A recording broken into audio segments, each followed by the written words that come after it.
chocolate. A tendência do preço do cacau ainda é inflacionar.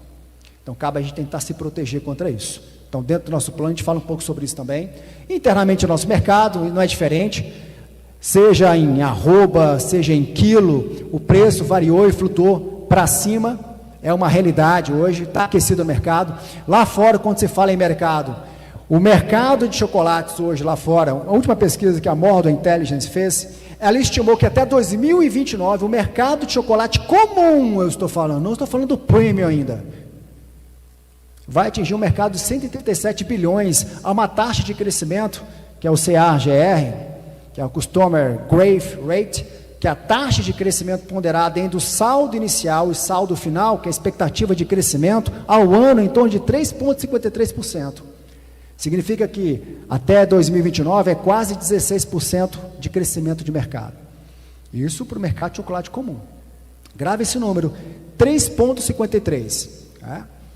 Agora, quando você fala nesse mercado de chocolates, é um mercado que, em termos de concentração, tem os principais players, é claro. Fala aqui a Nestlé, que todo mundo conhece, a Mars. Agora, é um mercado que é bem fragmentado, tem pequenos competidores, atuam de forma global. Então, ainda é muito massificado o número de competidores, diferente do mercado de chocolates premium.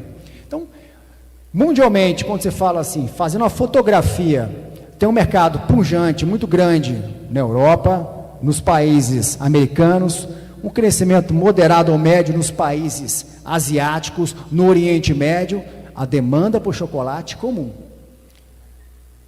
Eu quero que vocês memorizem essa fotografia. E quando a gente fala chocolate premium, olha a taxa de crescimento estimada até 2019. Ela é mais do que o dobro do chocolate comum. É mais do que o dobro a expectativa de crescimento. É aqui que eu quero que vocês coloquem uma lupa, realce os seus olhares. Estou falando de um mercado de 54 bilhões. E notem, América do Sul é um mercado de maior potencial de crescimento. Aonde nós estamos? América do Sul, Brasil. América Latina é onde os grandes players vão concentrar energia para colocar os seus produtos. O Brasil, por si só, ainda precisa conhecer a história do chocolate baiano. Uma coisa que me chamou muita atenção nessa pesquisa foi ouvir de uma doutora, nem os baianos conhecem o nosso chocolate. Ouvir isso me deixou com a pulga atrás da orelha. O que está faltando, né? Dentro do nosso plano a gente fala sobre isso. Tem um capítulo dedicado a contar a história. A propaganda é mais do que propaganda, é conceito de branding.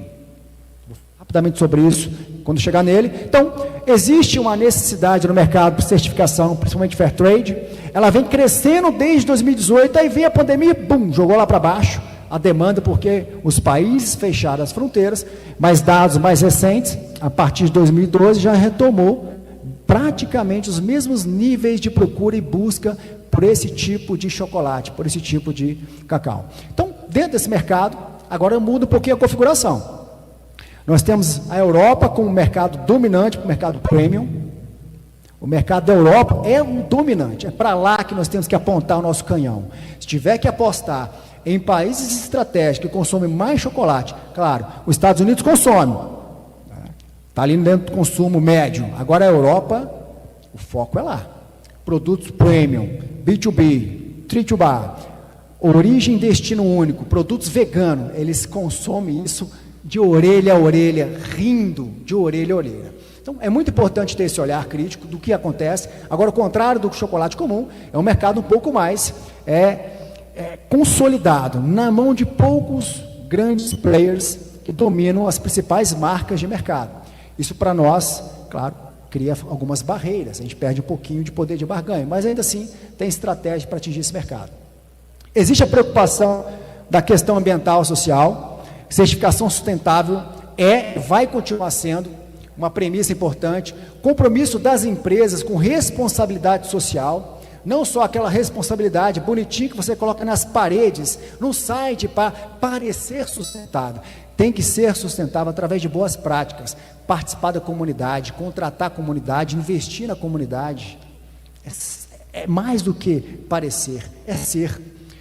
Programa de desenvolvimento sustentável, redução do desmatamento, conservar as áreas.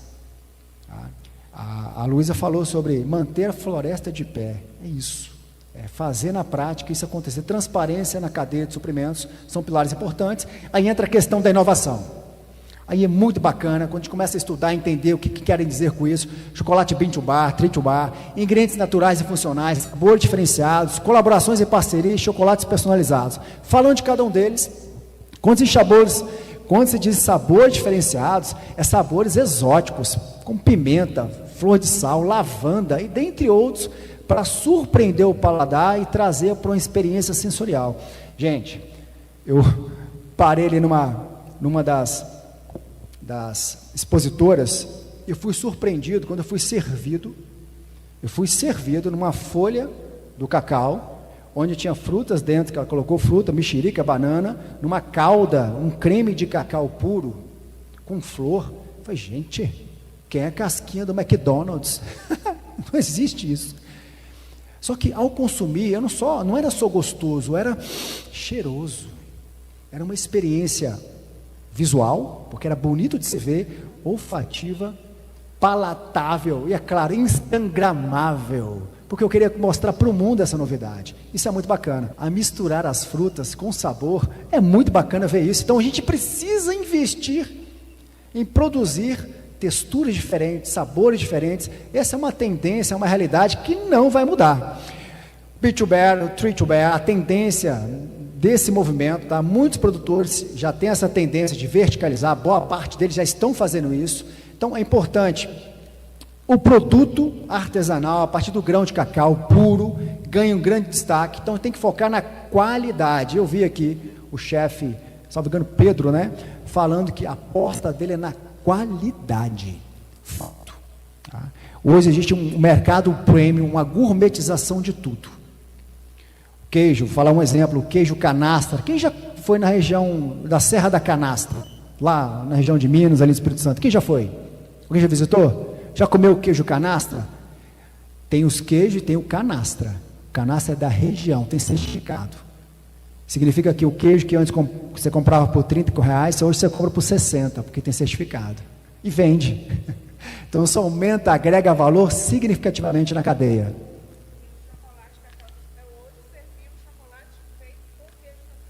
Uau! Bacana. Ainda não experimentei, espero experimentar. E tendo feito isso com vinhos lá no sul, queijos, geleias, então tudo tem essa tendência de valorizar um produto premium. Ingredientes naturais e funcionais. Quem é que já pensou em consumir o chocolate como multivitamínico? Já pensou? Deixa eu comer um tabletezinho de chocolate, tomei minhas vitaminas no dia. Essa é uma realidade do mercado hoje.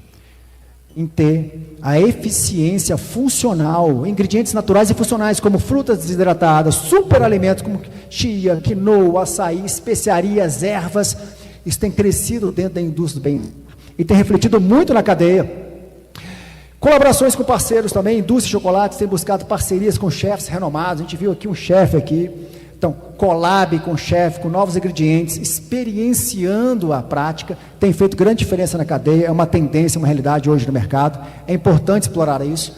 Chocolates personalizados, hoje tem indústrias que você monta os ingredientes, o seu chocolate, você faz sua encomenda, você envolve o cliente dentro da fábrica, na produção, isso é uma forma de agregar valor na cadeia, isso é estratégia de diferenciação. E o mercado global em si, quando se fala em globalização, ele está de olho aqui nos mercados emergentes. Crescimento dos mercados emergentes, a expansão das marcas internacionais, elas querem botar o pé na América Latina, ocupar algumas regiões que para eles são estratégicas, a diversificação de produtos é lei, você precisa olhar para o seu portfólio de produtos, será que meus produtos hoje são produtos vanguardistas? Eu estou inovando? Eu tenho só 3 ou 4 tipos de chocolate em barra, licor, cacau, bombom? Variedade com qualidade. É importante não perder esse foco. O e-commerce como uma ferramenta e um canal de distribuição é eficiente. Você precisa expor canais de atendimento, WhatsApp, Instagram, site e, se possível, integrá-los. Integrá-los. A gente chama de omnichannel, multicanal, para que a gente possa potencializar as vendas e vender em qualquer lugar do planeta hoje. Até porque quem paga o frete é o cliente. Isso tem um valor agregado. Então não dá para deixar de fora o e-commerce. A personalização da experiência cada vez mais em evidência. Isso são mais do que tendências, são requisitos para se tornar cada vez mais competitivos. O chocolate em barra é e será ainda, nos próximos anos, o produto mais consumido na cadeia do cacau. É claro que outros como licor, trufas, têm crescido, mas o chocolate em barra é a principal aposta pela comodidade, pela facilidade em compartilhar, em colocar no bolso, colocar na mochila, é hoje o que mais domina o mercado de consumo. E os estados, os principais players no Brasil, têm feito coisas, olhando para fora, é importante olhar o que o nosso vizinho está fazendo diferente, o que o nosso vizinho conseguindo a receita, crescer em faturamento, e nós, parece que nós estamos patinando. Tem coisas que eles têm feito, vou direto ao ponto, que envolvem, primeiro, a assistência técnica deles é mais abrangente. Eles conseguem atingir grandes públicos, incentivam de forma efetiva a certificação. Eles fazem isso tanto no estado do Pará, no Espírito Santo, que está, Espírito Santo, vai incomodar muito, tá? Claro que ainda é muito incipiente, muito latente, mas eles fazem bem feito. A própria Cacau Show, ela comprou um terreno para ela mesma fazer o cacau dela. Ela está verticalizando toda a produção da Cacau Show, com foco no mercado latino-americano e com foco no mercado europeu. Ela vai fazer a verticalização e já está fazendo. Muitos desses estados têm linhas de crédito específicas. O governo do Pará, o Espírito Santo tem em especial. O Espírito Santo talvez seja um dos estados com mais benefícios fiscais hoje no país. Tem benefício fiscal para tudo lá. Grandes players estão lá. Então é importante olhar para isso. Incentivos fiscais ajudam bastante. Até os países africanos estão se unindo esforços para poder otimizar a cadeia, trocar conhecimentos, trocar experiências. Então dá para a gente ficar de fora desse cenário. E aí que entra o Plano Cacau Mais 2040. Olhando tudo que nós vimos, as principais dificuldades, os principais entraves, as oportunidades que existem no mercado, depois de tudo que nós vimos, o que é preciso fazer? O plano Cacau Mais 2040, nós temos a humildade e a consistência de dizer que é um plano estratégico para o crescimento sustentável da cadeia produtiva de cacau no estado da Bahia. Ele é um programa de governança, é um programa do qual acredito que vocês devem estudar, devem olhar item por item, revisar item por item, e vai estar disponível para vocês como um ferramental, como um balizador, para que a gente possa cobrar dos agentes públicos e privados essas iniciativas elencadas aqui.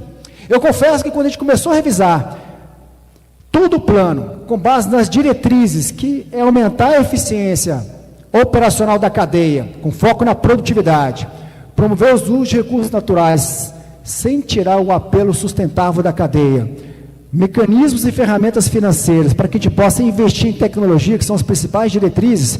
Quando a gente começou a montar isso, a gente se deparou com a seguinte questão: não dá para não andar na mesma direção do que determina as ODS da ONU.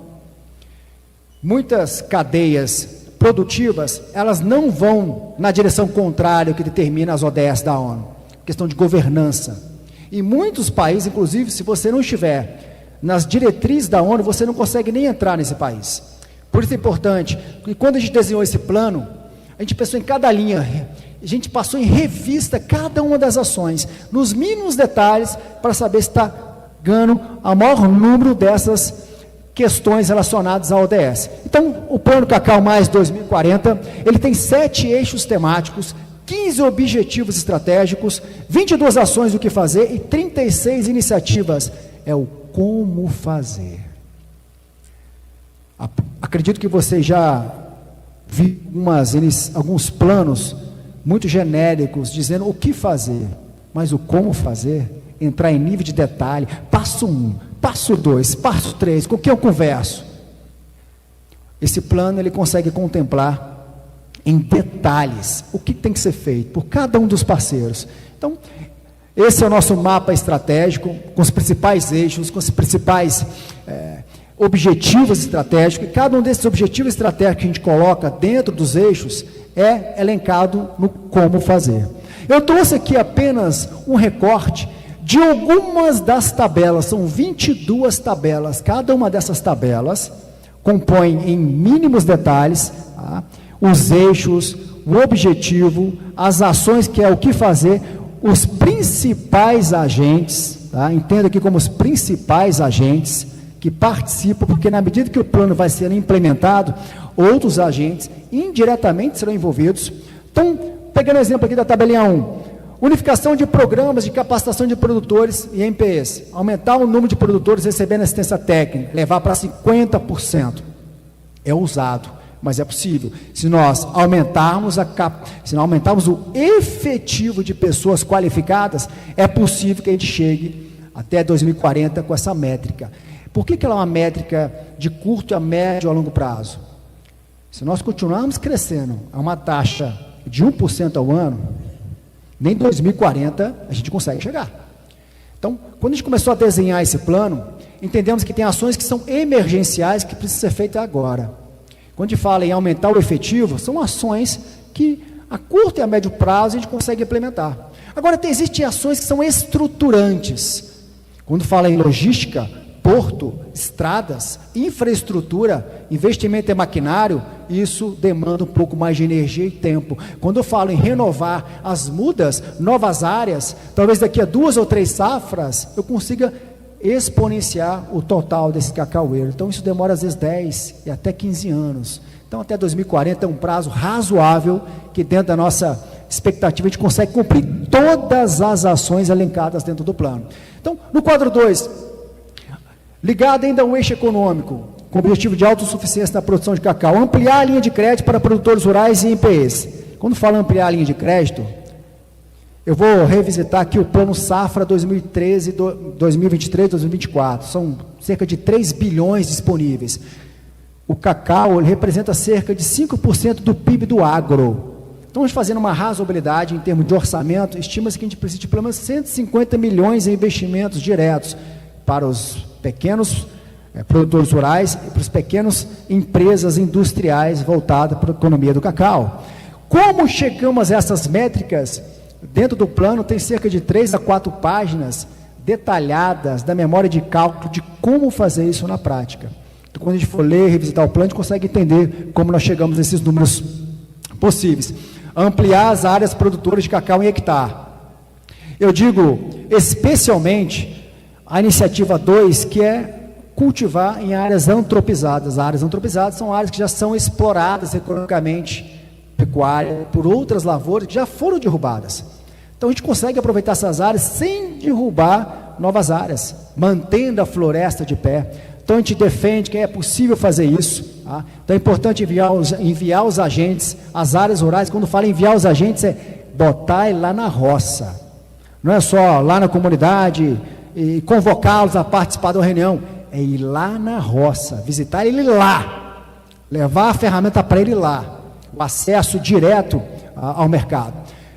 Criar a Casa do Cacau em países estratégicos, ainda dentro do eixo econômico, significa estabelecer acordos de cooperação técnica internacional com países alinhados com a economia e cultura do cacau. A Casa do Cacau é colocar a Bahia lá na Europa, como se fosse a embaixada do cacau na Europa. Isso é ousado, mas é possível. Vou citar aqui alguns exemplos. O prefeito de Florianópolis, ele foi lá na Europa mostrar a cidade de Florianópolis para o mundo. Ele visitou, ele mandou os principais players do mercado, enviou o secretário de turismo para falar, nós temos um estado lindo, com praias belíssimas e vocês não conhecem. Prova disso? A companhia aérea TAP, se não me engano é TAP, Transporte Aéreo Português, criou uma linha especial direta, Portugal, Lisboa, Florianópolis, sem parada. Isso mostra que é possível fazer, basta ter vontade política, basta ter isso como estratégia. Aqui. Ainda ligado ao eixo econômico, agregar valor à cadeia produtiva do cacau. Vou destacar aqui as principais que eu acho que tem grande apelo.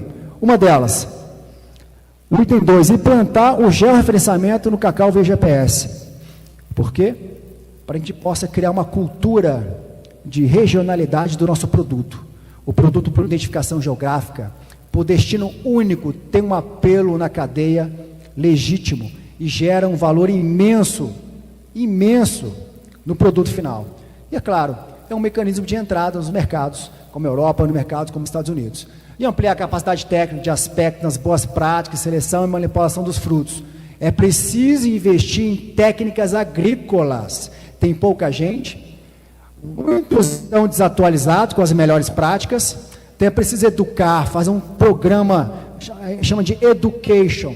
Dentro do nosso plano, eu não trouxe aqui dentro desse mapa, mas lá fala sobre essa necessidade de qualificar o nosso pessoal do ATER, para que possa ensinar a técnica de cultivo e manejo correto, para melhorar nossa qualidade final do produto.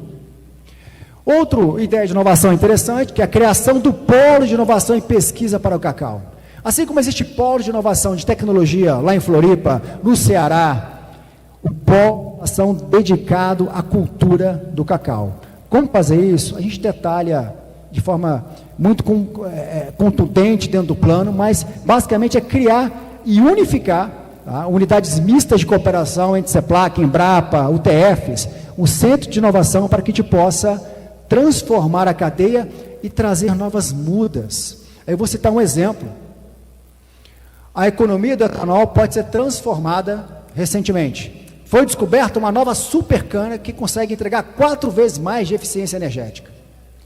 Como foi feito isso? Eu vou citar aqui o nome do empresário, Ike Batista, acho que todo mundo já ouviu falar, está de volta aí no cenário econômico, né? Nunca saiu, na verdade. Ike Batista. Sabe o que esse cara fez? Ele comprou todo o genoma das espécies de planta no mundo, e através de muito dinheiro em pesquisa e desenvolvimento, ele foi cruzando mudas, cruzando espécies, até chegar a uma supercana, qual consegue produzir 3, 4 vezes mais em termos de eficiência energética. Dura mais, produz mais e entrega mais. Então, a curto espaço de tempo, a gente pode viver uma nova revolução do etanol. Tá? Então, nesse processo, é importante destinar parte do PIB bruto do cacau para investimento em pesquisa. Lá no plano a gente fala sobre isso. Unificar as informações relacionadas aos produtores rurais, o censo. Gente, isso é extremamente importante. As informações chegam com um delay de 2, 3 anos. Como é que eu vou propor políticas públicas atuais se, quando eu olho, as necessidades de quem precisa estão defasadas? Porque eu não consigo levantar em tempo hábil, o acesso remoto é difícil. Então a gente diz exatamente como tem que ser feito isso, através de políticas privadas, parcerias com empresas públicas e privadas, PPPs, a gente consegue fazer isso. Alô, Elon Musk! Só para efeito comparativo, a China, ela tem cerca de 97% do território rural coberto por internet 5G. A China. Olha o tamanho da China. Entende? Onde nós precisamos chegar? É conectado. A internet chega, via satélite chega, se tiver boa vontade, a gente consegue fazer isso. Então é importante abranger toda a região produtora do cacau para que a gente possa coletar dados, trabalhar com inteligência e propor políticas públicas mais atualizadas. O que fazer ainda? Estou dentro do eixo da sustentabilidade, mudei o eixo. Concessão de crédito especial, unificação de programas para implantação da matriz solar, tratamento de resíduos sólidos recicláveis, reutilizáveis e tratamento de água. Parece ousado, mas não é.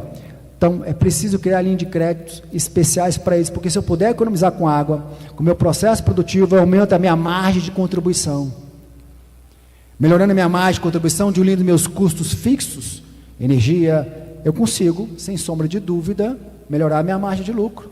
Investir mais em tecnologia, investir mais em diversificação de produtos, qualificar o meu pessoal. Se eu tiver a melhor margem bruta para trabalhar, eu consigo ter mais eficiência. Então, dentro desse processo, a unificação de programas é importante. Temos diversos programas dispersos, e no final de contas a gente não sabe falar de um.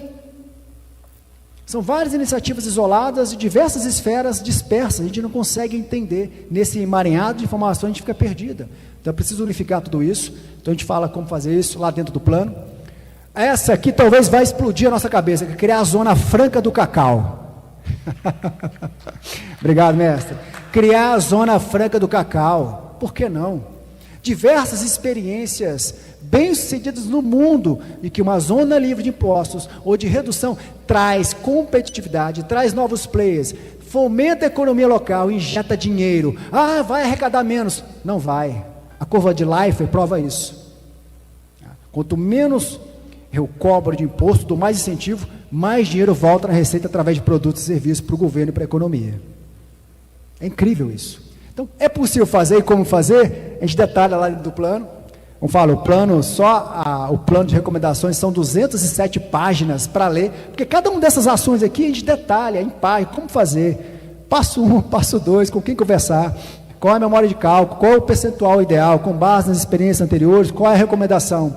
Então, a meta é ousada, é possível fazer, basta vocês cobrarem dos governantes, basta vocês cobrarem dos agentes envolvidos na cadeia. A gente precisa pedir isso. Então, pega o plano, põe embaixo do braço e vamos pedir isso. Tá? Então, dentro desse processo, ainda cito na tabela 15, dentro do eixo fiscal, criação de programa de compensação de ações, compensação do programa de adoção de crédito de carbono. Crédito de carbono hoje está muito diluído hoje como prática na Europa, nos Estados Unidos, que é uma compensação financeira. Eu deixo de degradar, então pago menos impostos, gero um crédito fiscal, isso retorna para mim. Não existe complexidade nisso. O que a gente precisa cobrar dos nossos políticos, projetos de lei, lei complementares, que fomentem isso, coloquem esse dinheiro na economia. Então a gente consegue trazer isso para dentro do programa. Criação de uma campanha de branding, o eixo publicidade. Entendam, branding não é só colocar na rede social, não é só fazer panfletagem. Eu estava no hotel hoje, gente, sabe, pegando aquele panfleto tradicional no balcão, conheça a Ilhéus. Ah, gente, isso não funciona mais. Não é efetivo. É preciso levar o Cacau como estratégia de branding. O Cacau é uma marca. Ele precisa ser tratado como marca, como identidade.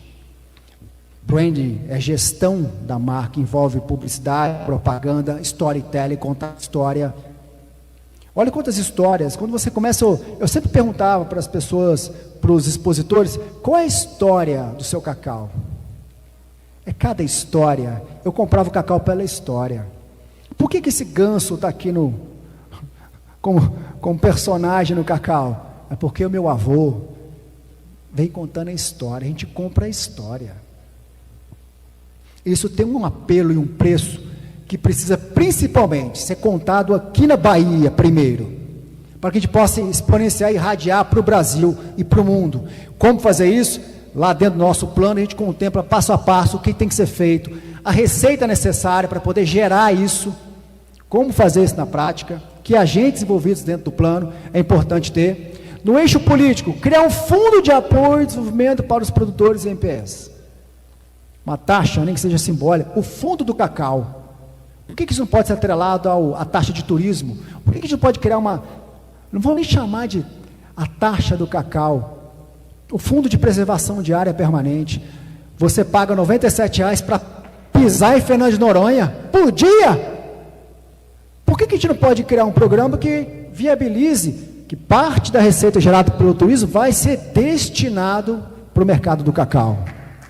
Obrigado, meu nobre. Por que não? Como fazer isso na prática? A gente consegue desenhar dentro da estrutura do plano. A meta está lá, tá? É uma meta possível de ser alcançada, básica, que a gente possa cobrar esses nossos agentes. Então, o que fazer dentro do eixo político ainda? A padronização do percentual mínimo de cacau e chocolate, isso ajuda a dar credenciais para o mercado, né? Acabar e tirar de vez aqueles competidores por preço. Quando a gente coloca isso para dentro da embalagem, isso aumenta o valor agregado do produto. Também é uma coisa que a gente tratou lá dentro do nosso plano. Dentro do eixo governança, que é a tabela 22, que é a nossa última tabelinha, nota que eu pulei números, né? Que são 22 tabelas. E nós temos o tempo aqui exato para a gente poder fechar. E por último, eixo de governança. Não dá para fazer tudo isso sem trazer os principais agentes dentro de um comitê de governança e compliance, que acompanha esse plano trimestralmente, como se fosse uma empresa.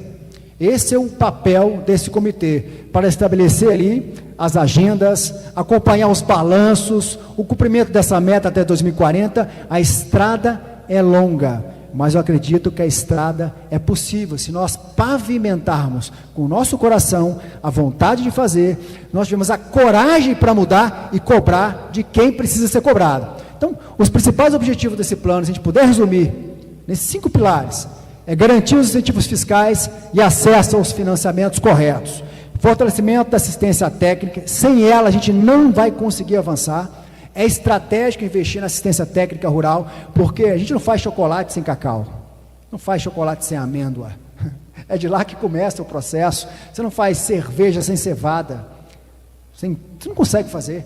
Então é importante entender isso. Pesquisa, desenvolvimento e inovação, promoção comercial e acesso aos mercados estratégicos e o fortalecimento das organizações produtoras. Então, deixando uma palavra final para vocês, uma consideração final, é importante entender que essa sinergia entre políticas públicas e iniciativa privada, que eu posso traduzir em relação simbiótica entre as políticas e ações da iniciativa privada, são fundamentais para o desenvolvimento e consolidação de qualquer segmento econômico estratégico. O cacau é estratégico para a Bahia. No caso do setor do cacau, os chocolates da Bahia, essa parceria tem se mostrado essencial para alavancar o potencial dessa cadeia produtiva, transformando-a em uma das principais forças motrizes da economia estadual. Com isso, pessoal, eu apresento a vocês ao Plano Cacau Mais 2040 e obrigado a todos. Faço convite a vocês, que quiserem conhecer um pouco mais do nosso trabalho. A Brasinho é uma empresa hoje que tem presença nacional, a gente tem feito um grande trabalho com convênios com prefeituras e governos por todo o Brasil. Muito obrigado mais uma vez, especialmente a equipe da FIEB que está ali, SEBRAE também pelo convite, ao Governo do Estado, à Prefeitura Municipal também de Ilhéus. Obrigado a todos, um beijo no coração, gente.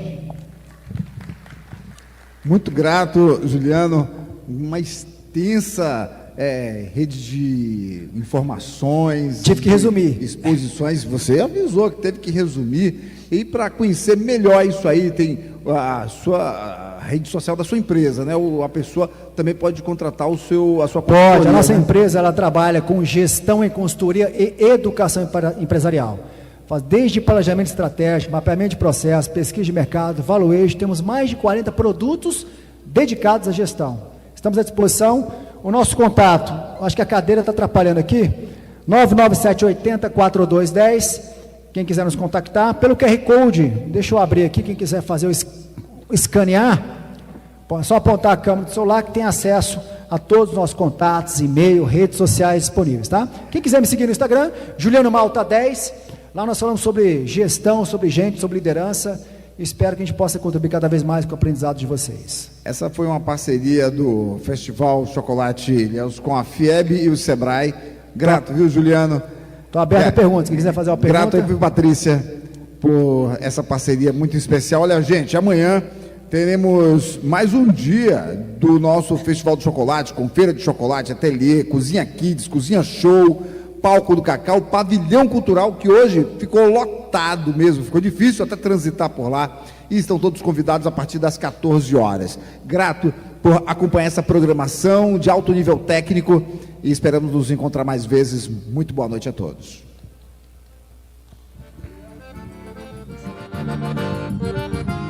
Thank you.